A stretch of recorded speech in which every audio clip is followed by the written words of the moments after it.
Twin boys were 4. I became a single mother. I knew going into divorce that I would receive very little, if any, financial support. I mentally prepared myself for the inevitable. And this was the year before the internet became a thing in our household. So I had to rely mostly on magazines and books. I would take advantage of the times that I was sitting in doctor's offices for appointments, in the waiting room where magazines were readily available. I relied on the library, and of course, the Farmer's Almanac is always an extremely valuable resource. I would carry a notepad with me to jot down the really good advice that I wanted to make sure that I didn't forget. Beyond that, most of my learning came from common sense, studying patterns, and a whole lot of trial and error. At that time, we were surviving solely on what I was making as a bartender on weekends. This bar slash restaurant was in a very small town, but fortunately, every weekend they had prime rib dinners that were hugely popular, and people would come from the adjoining states away just for those prime rib dinners. So the tips were very good. The following year, hired as an assistant buyer to a store chain. It was in that position that I learned about markups, seasonal sales, the whole process of retail pricing. And that's where I began to understand the retail side of things. But the biggest lesson that I took away from my time as an assistant buyer was the day that I walked into the president's office. She was sitting at her desk and she was clipping coupons. One of those people that no matter how hard I try, what I'm thinking is expressed in the look on my face. Obviously, I looked confused, and she asked if I was surprised. Of course I was. I wanted to know more. There was a woman who clearly didn't have to worry about money, and she was sitting at her desk flipping coupons. She told me of a lesson that she learned from her dad when she was much younger. He asked her if he gave her a stack of papers and it had dollar bills and quarters and dimes. If those were taped throughout that stack of paper, would she go through and pull those out? Well, of course she would.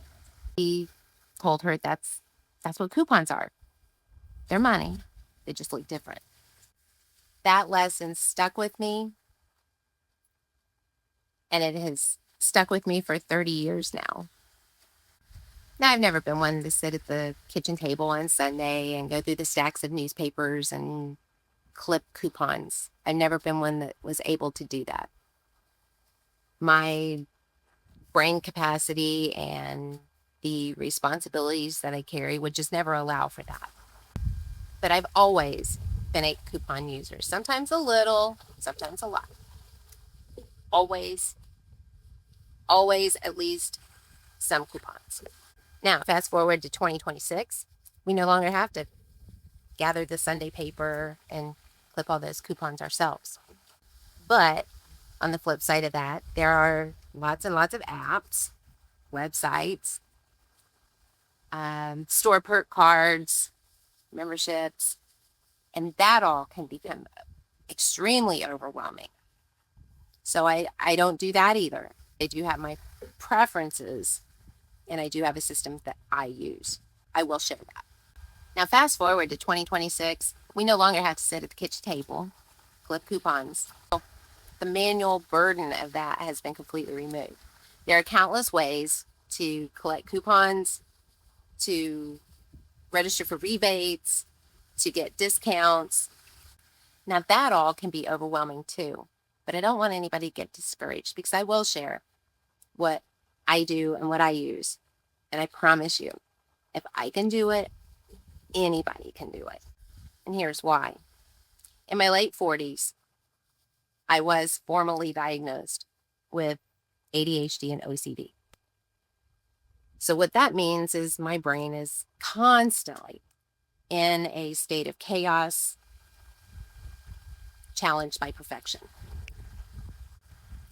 And in turn, what that means is everything that I do has to be oversimplified, not complicated, easy, efficient, because I know me and I'm not going to exert a lot of effort into going through a gazillion apps or a gazillion stores.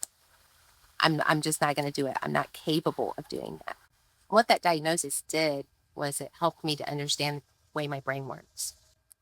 And once I understood how my brain works, I was able to stop fighting against it and begin working with it. People who know me know that I can take something very complicated and I will whittle it down into the easiest path of least resistance. I've been extremely frugal during years when I had no choice, and I remained frugal during years when I didn't have to. And it's all because of the lessons that I learned along the way.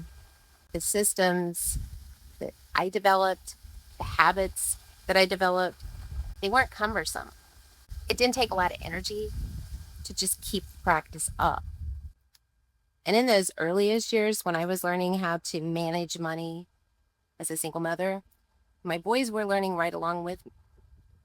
I believe it's more important now than ever that kids learn about money, they learn financial responsibility, and they learn it young. Living frugal doesn't mean you have to live a deprived life. It simply means living wisely.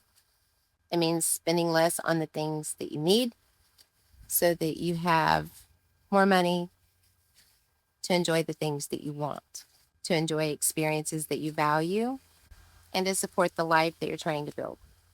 I quit my job in March, so we're essentially a single income household. My husband is also getting very close to retirement.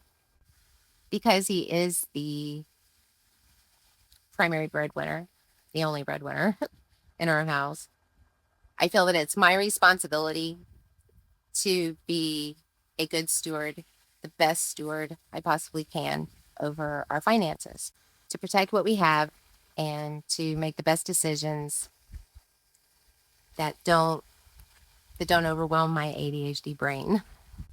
I'll also share some of the ways that I earn my own mad money. I am a girl after all, and I do enjoy my own simple pleasures, and I would like to do that without guilt. So my mad money is on me. Whatever I do to earn it, I will share it with real numbers, real practice, real time. You'll see exactly how I've become a better steward over our finances, a way that doesn't leave me feeling ashamed, embarrassed, confused, or overwhelmed. How I organize my life so that it almost feels like I have someone very capable helping me do the heavy lifting. Feels like there's someone there helping me remember to get things done, helping me to simplify the most complicated decisions, helping me get the clutter out of my head so I don't have to think about it until I really have to think about it. And over time, if my tips help even one person breathe a little easier, save a little money, feel even a little more control of their life, I will consider this channel a success. And after a great deal of praying, soul searching, and self-reflection, I really believe I'm meant to share what I've learned. The lessons, the systems, the habits, and the strategies that helped me survive during the most difficult seasons and to build the more manageable life that I have today. And maybe by sharing them, I can help someone else avoid going through their own dark and difficult time. Thanks for hanging out with me. I hope somehow the promise of where this channel is going makes life feel just a little bit easier. I hope you'll share your progress, your own tips, what you do that makes your life easier. Because I'll never stop learning. And the best way to learn is from those who've actually been there and done that. Hope to hear from you. I'll see you in the next one.